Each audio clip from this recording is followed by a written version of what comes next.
This video is kindly sponsored by Awesome, your go-to modern accountants. Click the link in the description of this video to get your entire company registration process, including setting up a business bank account, sorted for only £12. Welcome back to all the honeys. Today I'm going to take a look at my FFF, so my financial freedom fund, the one with Vanguard. It's the end of the year and it's been quite dramatic this year. Doom and gloom all over the media, which is possibly why I refuse to even check The Guardian these days or any kind of news, because I really don't need that information. I get quite a lot of disbelief and maybe negative comments about that. And to be honest, I don't care, because I could make videos like recession, do this now, or crash is coming, 10 things to avoid. The truth is, all these videos are just clickbaits. If I tell you, listen, we live in a world that is much better than you used to, and there are still plenty of reasons to think optimistically about the future and optimistically about your investments, you're gonna think I'm selling you something, or you're going to think that I'm not being genuine. But if I told you that your investments are going to go down 50% next week, or that the housing market is crashing and you need to get prepared for that, you're going to basically listen up and believe everything I say because of fear. So, on this channel, I decide very consciously not to feed that fear and not to promote stuff that is absolutely useless and brings no value to the table. And so, I don't know about you, but I really enjoy December, no matter what the economic outlook. And I'm going to enjoy this much as any December before and hopefully after. The end of the year is a great opportunity to sum up the investment journey, and I'm going to publish a video about exactly that next week, so look out for that.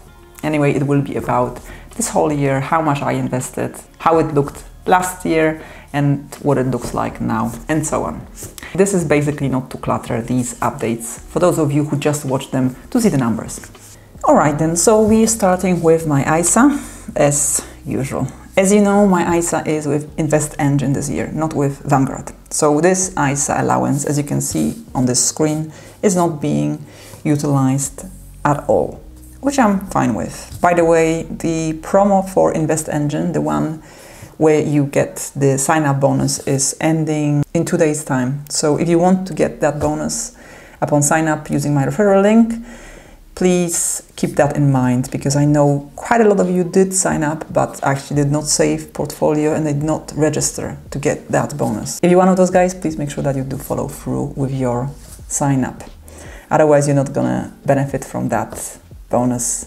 You can find all the details in the description of this video with all the terms and conditions and things like that. Please keep in mind that, as always, it's an investing platform, so your capital is at risk and you can gain money or lose money when investing, just like with any other investing platform. Alright, so my ISA value is 77,000 and something, and let's take a look at transactions. There's a dog in the background. Excuse this dog, I think it just wants to keep us company throughout this video, so let it be.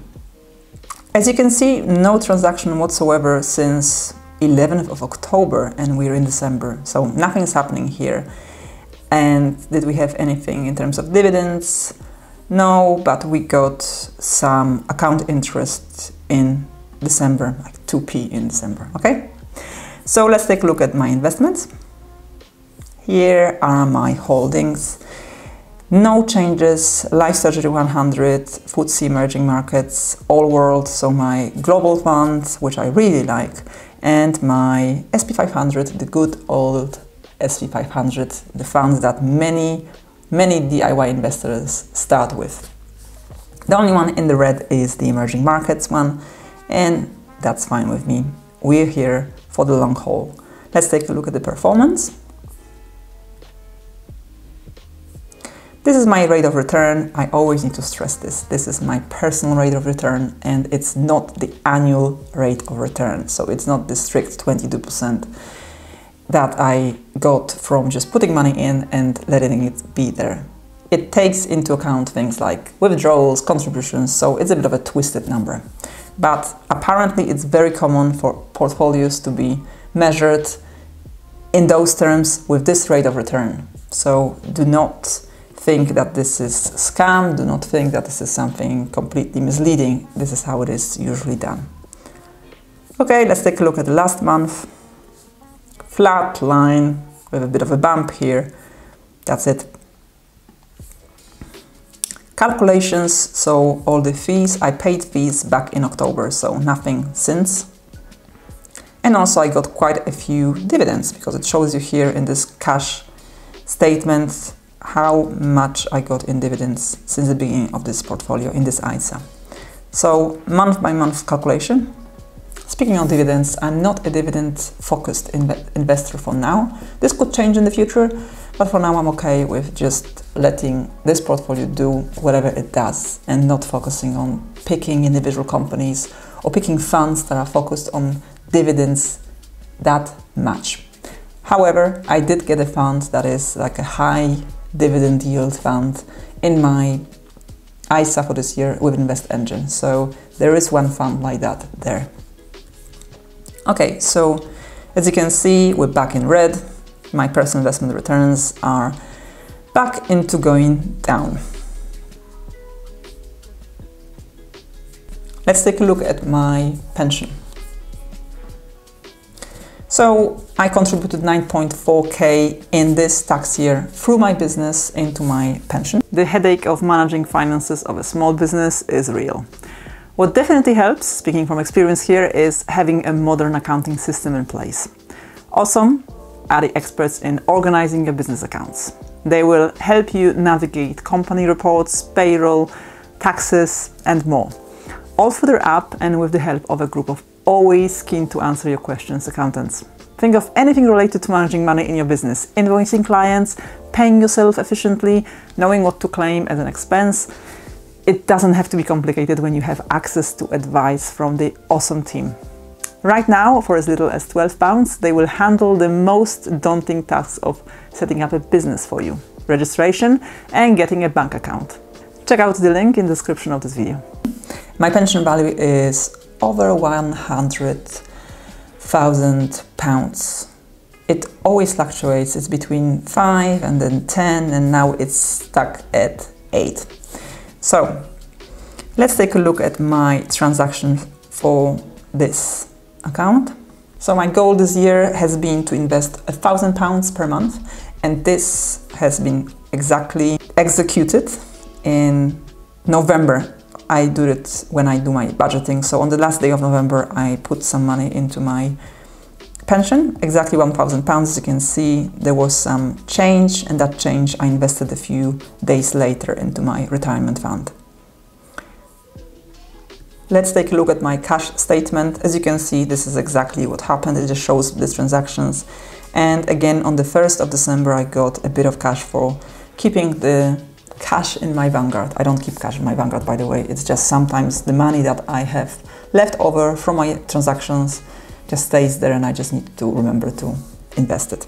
Okay, let's take a look at my investments. No changes here. I still have my 5 main funds here. Life Strategy 100 again, my target retirement funds, both 2040 and 2055. And then my European fund, and again SP 500.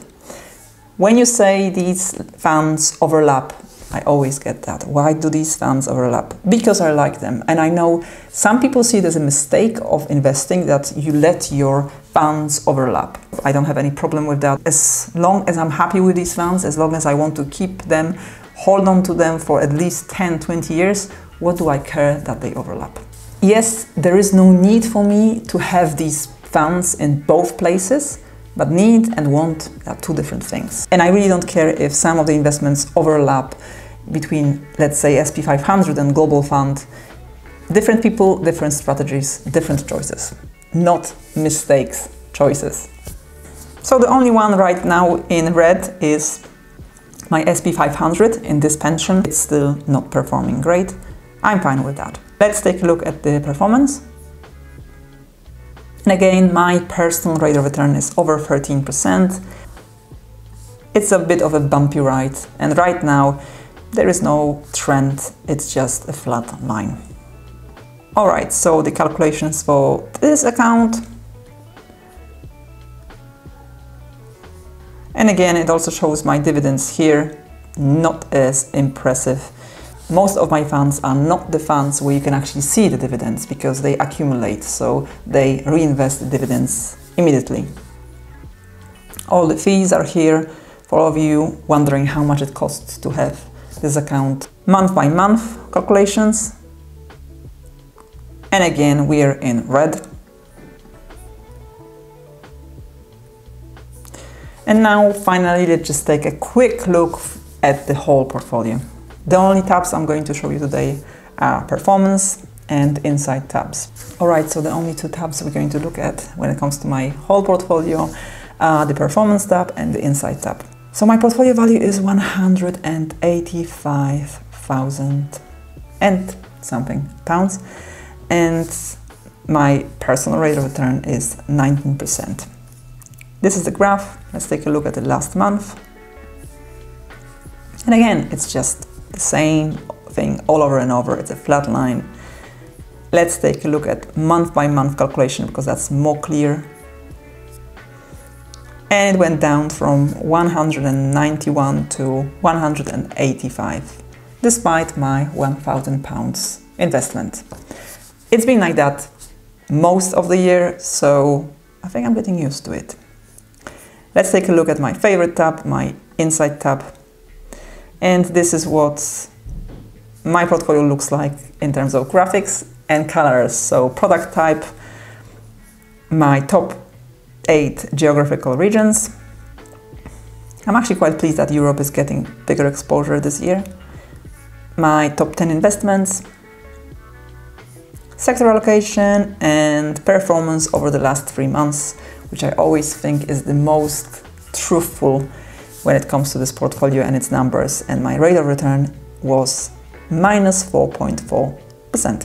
That's it, guys. I hope you enjoyed this video. I hope you got some value of it, some inspiration, and I hope you're still enjoying investing this year, despite the doom and gloom and the economic outlook. Thank you very much for watching, and I'll see you soon.